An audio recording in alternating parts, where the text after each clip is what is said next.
नमस्कार।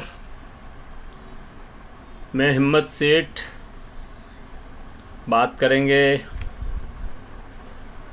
इंडिया गठबंधन के मजबूत होने की, जम्मू कश्मीर में आतंकी हमले की, उदयपुर में शैक्षणिक अराजकता फैलाने की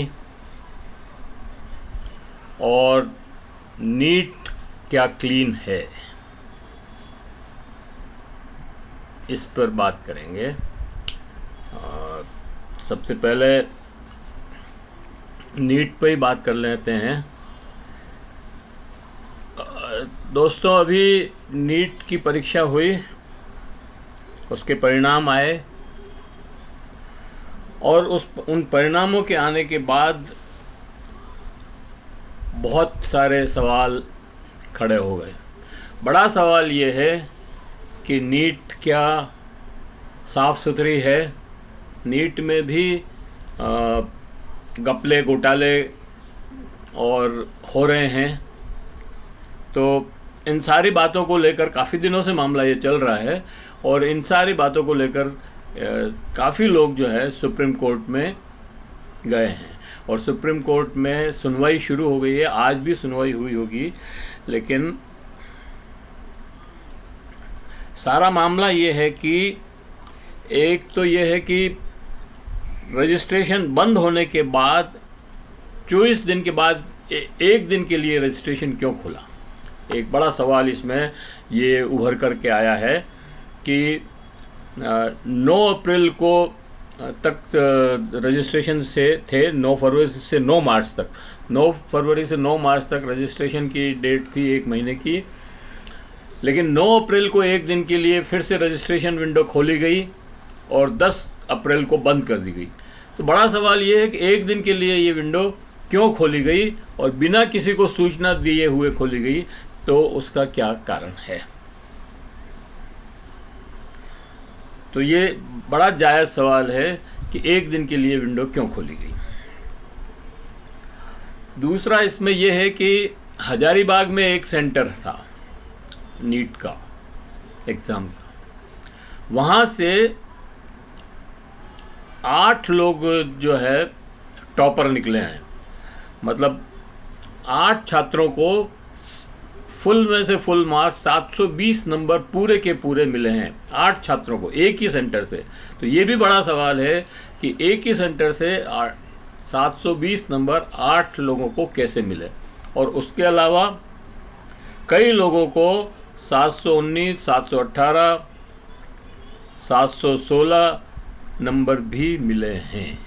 मतलब एक पूरी चेन है जो वहाँ पर टॉप, या तो टॉपर है या उनके बिल्कुल उसी लाइन में है, टॉप करने की लाइन में है। तो ये मामला न्यायालय में चल रहा है, सुप्रीम कोर्ट ने भी सवाल किए हैं इसके ऊपर। आज भी सुनवाई हुई होगी और होनी है, मतलब और देखना यह है कि बच्चों को न्याय मिलता है या नहीं मिलता है। ये बड़ा मोटा मोटी ये मामला है। दूसरा बड़ा सवाल है जम्मू कश्मीर में आतंकवाद का। जम्मू कश्मीर में हमारी जो सरकारें हैं, चाहे वो कश्मीर में तो अभी कोई सरकार है नहीं, राज्यपाल हैं वहाँ मनोज सिन्हा साहब, और सारा जिम्मा जो है, सारा केंद्र जो है दिल्ली में है, अमित शाह के पास है सारी सुरक्षा की, आंतरिक सुरक्षा की गारंटी। और उनके रहते हुए भी 4 दिन में 4 बड़े हमले जम्मू कश्मीर में हुए हैं। और ये सारे हमले जो है संविधान के अनुच्छेद 370 हटने के 5 साल बाद हो रहे हैं। 5 साल में लगातार, मतलब 5 साल तक वहाँ पर धारा 370 हटने के बाद भी आतंकवाद समाप्त नहीं हुआ है, जो कि धारा 370 हटाते वक्त अमित शाह ने लोकसभा में घोषणा की थी, मतलब संसद में घोषणा की थी, लोकसभा और राज्यसभा दोनों में ही, कि धारा 370 हटने के बाद आतंकवाद ख़त्म हो जाएगा। लेकिन आतंकवाद ख़त्म नहीं हुआ और लगातार बढ़ता जा रहा है। और चाहे कितना भी प्रचार करें कि वहाँ पत्थरबाज ख़त्म हो गए, ये हो गया, वो हो गया, लेकिन हकीकत ये है कि वहाँ पर असंतोष बहुत ज़बरदस्त है और चार हमले 4 दिन में हो गए हैं। इसी तरह और मनोज सिन्हा साहब और अमित शाह कुछ भी नहीं कर पा रहे हैं।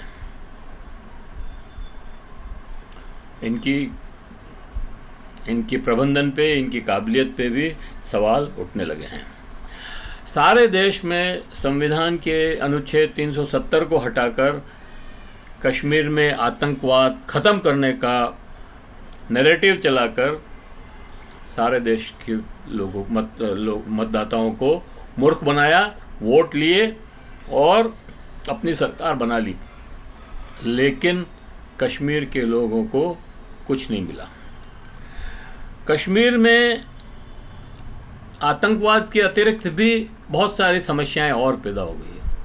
उनके जंगल की सुरक्षा जो है, जंगल ज़मीन की सुरक्षा का सवाल खड़ा हो गया है।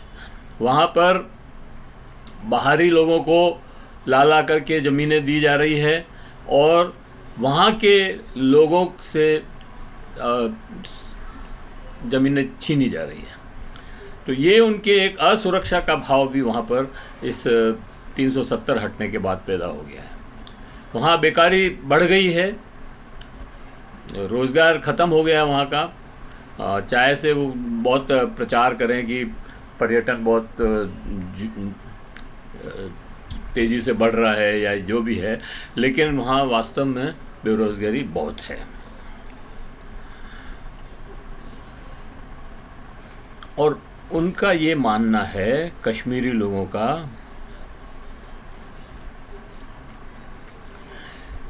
कि मतलब कश्मीरी लोगों का क्या, हमारा भी यही मानना है कि जब तक वहाँ पर पॉलिटिकल प्रोसेस शुरू नहीं करेंगे, वहाँ की विधानसभा के चुनाव नहीं करवाएंगे वहाँ के, तब तक जो है वहाँ पर शांति स्थापित नहीं हो सकती है। उनके साथ बड़ी नाइंसाफ़ी हुई है एक तरह से, वो ये अब मानते हैं इस बात को। और जो वो ये मानते हैं कि हमारे साथ जो 1947 में जो MOU साइन हुआ था, हरी सिंह जी ने किया था, उसका उल्लंघन हुआ है, उसकी अवमानना हो रही है और हमें हमारे साथ नाइंसाफ़ी हो रही है। ये बात बिल्कुल ठीक है कि अभी जो चुनाव हुए लोकसभा के, उसमें वोट परसेंटेज बढ़ा है पहले से, 2019 के से भी ज़्यादा हुआ है और उसके भी पहले जाएं तो उससे भी ज़्यादा हुआ है। तो वोट परसेंटेज वहाँ बढ़ा है, ये अच्छी बात है, इसकी हम सराहना करते हैं। लेकिन वहाँ पर जो समस्याएं हैं, बेरोज़गारी है, जल जंगल ज़मीन की सुरक्षा का सवाल है, इनको को भी जो है एड्रेस करना चाहिए। और ये सब तभी एड्रेस हो सकता है जबकि वहाँ पर लोकल गवर्नमेंट हो, लोकल बॉडी गवर्नमेंट होना, लोकल असेंबली होना बहुत ज़रूरी है। इस बार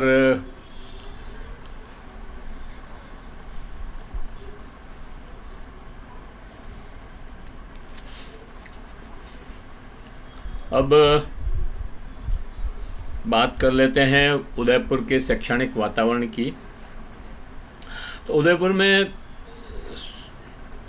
एक तो सुखाड़िया विश्वविद्यालय है और एक Janardan Rai Nagar deemed to be university Rajasthan Vidyapeeth है।